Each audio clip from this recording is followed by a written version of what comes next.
ba yung gamitin niya? Ayun na lang, wala ka yan. May mag-renta na. Kaya mo na ako doon.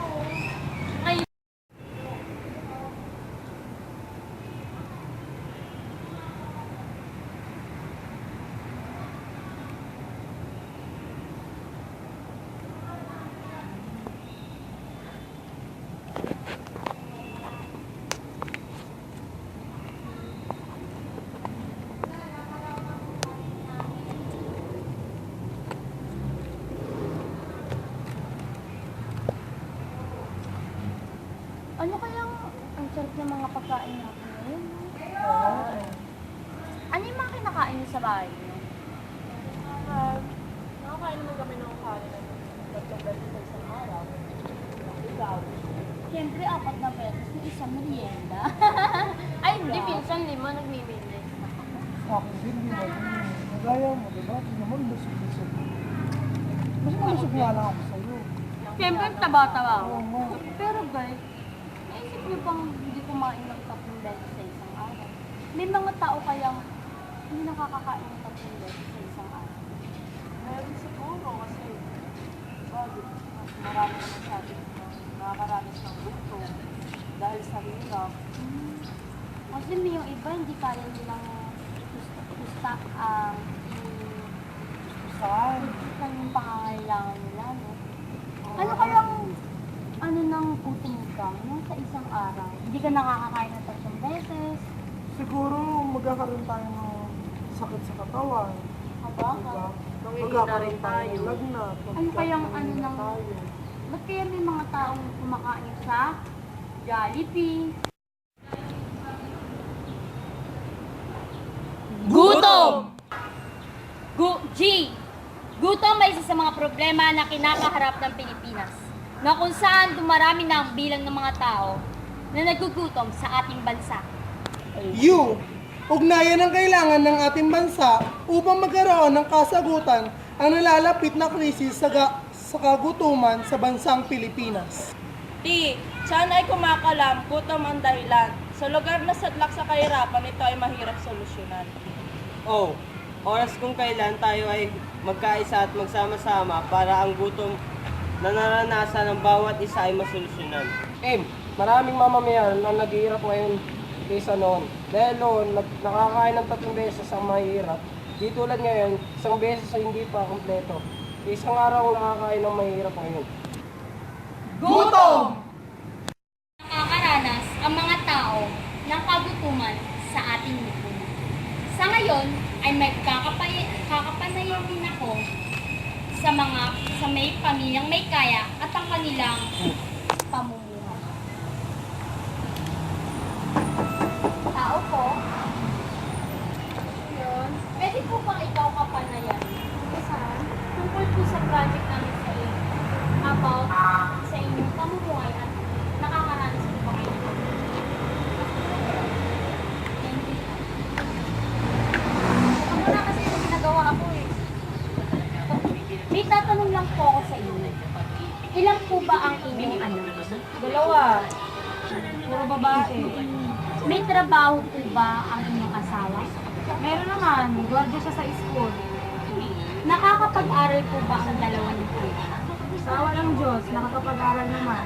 Natutustusan po ba ninyo ang kanilang pangangailangan? Natutustusan naman.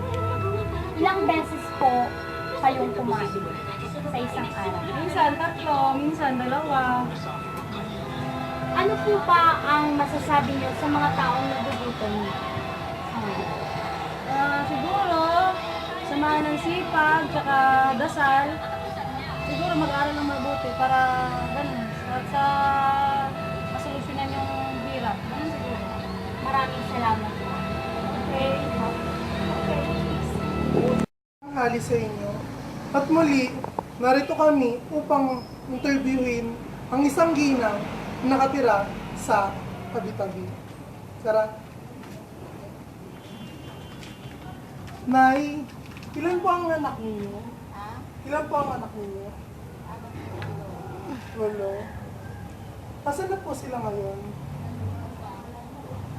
Nasa po.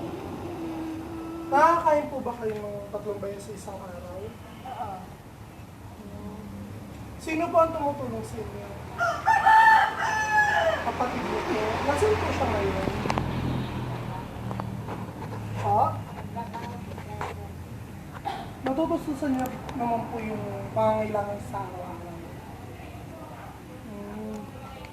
Ano po yung sa tingin ninyo magiging solusyon ng kahirapan sa ating bansa?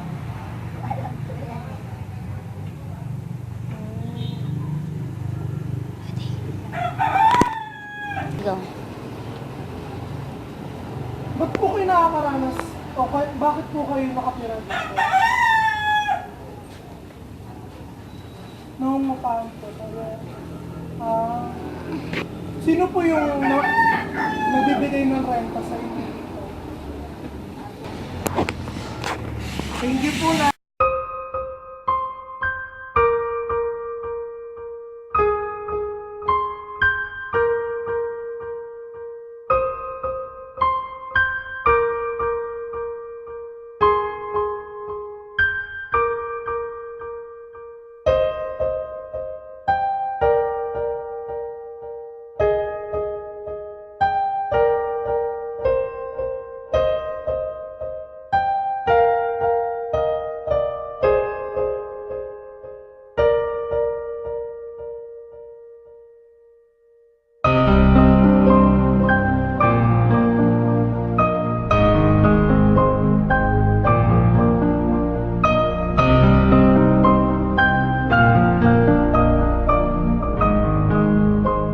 Ay nakapag-interview kami ng 2 tao sa kanilang pamumuhay.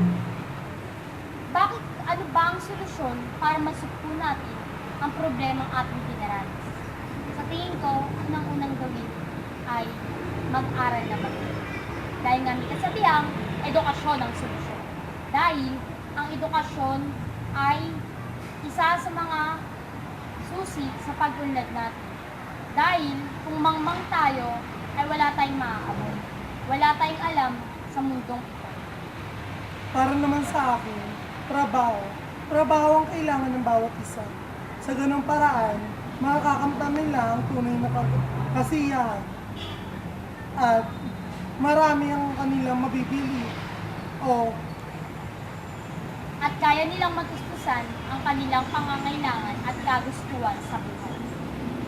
Para naman sa akin, pag may tiyaga, may ilaga. Kapag may tiyaga, kailangan lang natin tiyaga ng maayos na sa araw-araw at para makabit natin ang ating pangarap o umitilin sa ating kinabukasan. Ilan po. Magsumikap din tayo para ang buhay na gusto natin ay makamtan at ang setting pamumuhay. At magtulong-tulungan para malutas ang ganitong suliranin sa ating lipunan. Dahil may kasabihan na ang pagtutulungan ay susi sa tagumpay ng mga At yun lamang